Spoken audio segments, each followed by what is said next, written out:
তার কাব্যগ্রন্থ রয়েছে 3টি। এখানে সবাই এত গুণী মানুষজন, দিকের গান, তীরন্দাজ, বাবা আমার তো হাত পা কাঁপছে, কি বলবো কি না বলবো, শুনে শুনেই আমি আজকে সমৃদ্ধ। 4টে লাইন জাস্ট বলবো। প্রতুল মুখোপাধ্যায়কে আপনারা সকলেই তো চেনেন, জানেন, বোঝেন।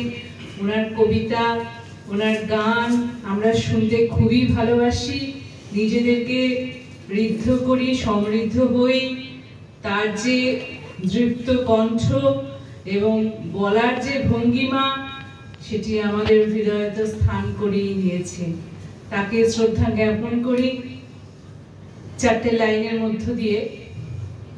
হয়তো তোমার পাবো দেখা, যেখানে ওই নত আকাশ চুমছে বনের সবুজ রেখা, ওই সুদূরের গায়ের মাঠে, আলের পথে বিজন ঘাটে, হয়তো একটু মুচকি হেসে ধরবে আমার হাতটি একা, ওই নীলের ওই গহন পারে, ঘুমটা হারা তোমার চাওয়া, আনলে খবর গোপন দুটি, দিক পারে ওই দক্ষিণ হাওয়া।